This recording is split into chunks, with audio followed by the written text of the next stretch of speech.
Good evening, Bahamas. Coming up tonight. A prison officer charged with possessing cannabis with intent to supply.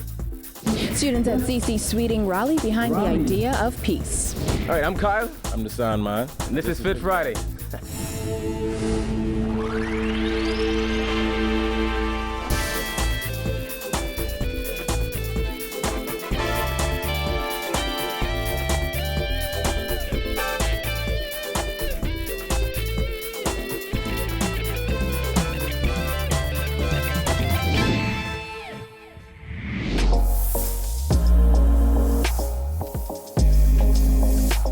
Our News is brought to you by Alive.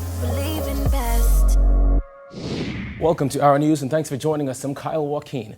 The National Health Insurance Authority's latest audited financial statements have revealed that nearly $6 million was paid out to registered healthcare providers who delivered healthcare services to those enrolled in the program between April 2017 and June 2018. The report also revealed that $1.1 million was paid out to staff and nearly $1 million was paid out to promote NHI. Jasmine Brown reports. The 24-page report, which was compiled by independent auditor Baker Tilly Gomez, delves into the NHIA's finances for the period April 24, 2017 to June 30, 2018. And here's what the audit revealed. During that time, registered healthcare providers were paid $5,978,224. While the report did not give a breakdown of the payments, it did reveal that during the period of the report's compilation, there were 35,731 enrolled beneficiaries and 37 registered healthcare providers. The second largest expense for the NHIA was payroll. According to the audited report, payouts for payroll and related benefits was $1,115,253. Then there was the consultancy services fees and advertising, which cost the authority a combined total of $906,430. In addition to those expenses, the NHIA also had income of $14 million in the form of a government grant. The Minister administration has since increased funding for NHI to $30 million for the 2018-2019 fiscal year. Minister of Health Dr. Dwayne Sands tabled the report in the House of Assembly this week. Mr. Speaker, I beg leave to lay on the table of the House a copy of the first ever annual report of the National Health Insurance Authority dated June 30th, 2018. Thank you, Honorable Member. The authority presented its recommendations for an expanded NHIA program to Cabinet on February 19th. While Cabinet has questioned funding for the expanded program, Dr. Sands insisted last night that there is no doubt that the NHIA has done a lot of work over the last year and a half. He made the comment during a Pan American Health Organization and World Health Organization event held to recognize World Health Day. And I believe that this plan presents indeed a sustainable approach to quality, affordable health care for all Bahamians, provided by Bahamians. The NHIA has pegged the cost of NHI at $130 million per year. NHIA has proposed it be funded by contributions from businesses. The NHIA estimates that the annual premium per employee would be $1,000 or $84 a month. Employees earning more than $66,667 will pay the entire premium. Reporting for Our News, I'm Jasmine Brown. Well, PLP Chairman Fred Mitchell responding to the Auditor General report on the National Sports Authority. In his audit report of the NSA for the period July 2011 to December 2017, Auditor General Terrence Bastian found, among other things, that contracts issued by the NSA lacked formalized process and transparency. According to the report, the NSA awarded a 3-year, $1.4 million contract to a company that the Auditor General found received payment for services that were never performed. However, Mitchell insisted that an audit can only speak to what the auditor found on the day he showed up. He added, the PLP knows from other examples of this auditor's work that the evidence to support the expenditure was probably right there in plain sight, but either was not revealed or some reason went south on the day the audits took place. As the government of the day, Mitchell says the FNM must say what happened to the records, adding they are masters of convenient amnesia and lost files, including the OBAN missing file. In other news, a prison officer cried in the magistrate's court today as he was arraigned on drug-related charges. Jared Higgs reports. 39-year-old Bahamas Department of Corrections officer Bernard Hinsey was brought before Deputy Chief Magistrate Subasola Swain, charged with possession of dangerous drugs with intent to supply. According to Swain, the drug in question is Indian hemp or marijuana. Hinsey cried as he entered a packed court number 8, pleading not guilty to the charge. The magistrate lacked the jurisdiction to grant bail, so Hinsey was remanded to the Bahamas Department of Corrections. He was represented by attorney Ramona Farquharson Seymour. Back on April 3rd, police reported that a male prison officer was searched on the Bahamas Department of Corrections compound as a result of a joint operation between Drug Enforcement Unit officers and officers at the Bahamas Department of Corrections. The search resulted in the discovery of 6 packages of marijuana taped to the prison officer's body. The weight of the drugs was said to be 1 pound and 11 ounces with a value of $1,000.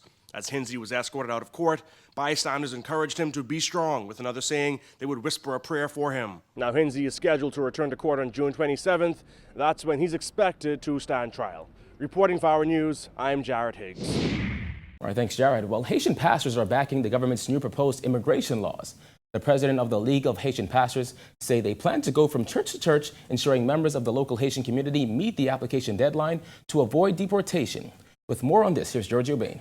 President of the League of Haitian Pastors, Dr. Jean-Paul Charles, said the League supports the government's proposed new immigration laws, which seek to address statelessness in the country. Charles said their focus now is ensuring that members of the Haitian community apply for citizenship or some form of status before the deadline. We are trying now to go church to church, village to villages, to teach them how to be abide by the law, and to see they give them a windows of 6 months where before they turn 18 to be that deadline. That's our main concern. We don't want to tell government like if they want to give them 2-3 years. You know, some people, you know, they have to get ready for 6 months or just the same day they turn 18 just to put your document, and that's our main concern right now. The government's Nationality, Immigration and Asylum Bill 2018 is currently out for consultation. Under the proposed new immigration laws, those who were born in the Bahamas after July 9, 1973 to parents who are not Bahamian and failed to apply to be registered as citizens before their 19th birthday would lose that right and would have 6 months after that law takes effect to apply for some form of status or risk being deported. Charles said there are some concerns about the wait when applying for citizenship. He's hoping the government officials would also address a major backlog at the Department of Immigration so that applicants would be sorted out in a timely manner. Way back, it used to be sometime when they turn 18, even they put the papers in, somebody with 5, 6, 10 years without nothing. But I think right now you can see something, you know, a fresh wind try to blow, which is we want to go with the wind, we don't want to go against the wind. Charles said it is also his hope that the new laws would deter Haitian criminals who come to the Bahamas. Those bad guys from Haiti, they cannot take Bahamas as a safe haven. They know when they come here, when the government get with them, they will maybe put them in jail and get with the Haitian government to send them back to Haiti to go under the judgment or to go to prison. Yes. Yeah, not people can come here to hide or whatever island or in Nassau. Yes, it is.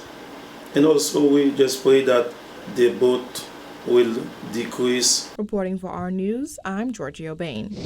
Following the tragic stabbing death of a T.A. Thompson Junior High School student, the school of the alleged attacker, C.C. Sweeting Senior High, hosted a Road to Peace rally.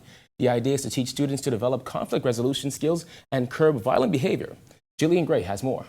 Students at C.C. Sweeting Senior High School rallied behind the idea of peace as they waved peace rags and held up peace picket signs.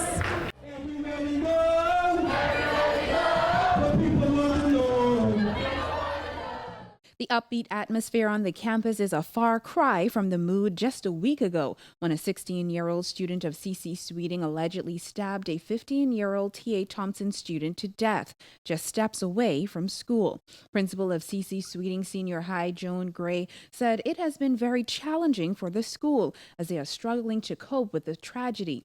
She said many of the students are hurting as they knew either one or both of the boys in the incident. There are many students on this campus who are hurting because they are very much involved with either of the families through just being fellow students and also through being neighbors, and even more than that by being family members. Gray said the entire situation is heartbreaking as there were 2 young lives lost. She says she has contacted the parents of the alleged attacker, whom she said is extremely devastated. Gray said she also plans to reach out to the victim's family. Rotary Road to Peace has for the past year been training 10 teen peer mediators at the school, with the goal that they'll be a neutral third party to help students resolve conflicts. Gray said the school needs positive influences now more than ever. Over the past couple of years, we've made a point of ensuring that our students understand how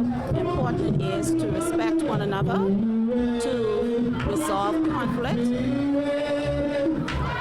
through words as opposed to using physical aggression and action. William Wong of Rotary said the idea is to help students learn conflict resolution skills. He said it's a plan they want to duplicate in schools across the country. This program is in 3 schools now, but we hope the education ministry will pick it up and put it in all the schools within the next year. This is so needed because these young kids, their homes are sometimes are shattered. They have no parents. There will be one parent that they belong to gangs. They need to know how to deal with conflict. Walk on the other side of the street. You don't have to fight. You don't have to kill somebody. And this not only goes for the boys, this goes for the girls, because the girls are just almost as bad as the boys. Road to Peace is intended to be a 360 program. Tim Ingram and Stanford Charlton said it is the committee's hope that the program will spread to various inner city communities and eventually around the region. We've also been working with another group out of Chicago called Cure Violence, who actually deal with what's happening inside communities. So we're looking to have a multi-pronged approach. This is the first phase of it, and we want to work with organizations who are on the ground, working in different communities, and having them assist the kids to do the same thing that we're doing here.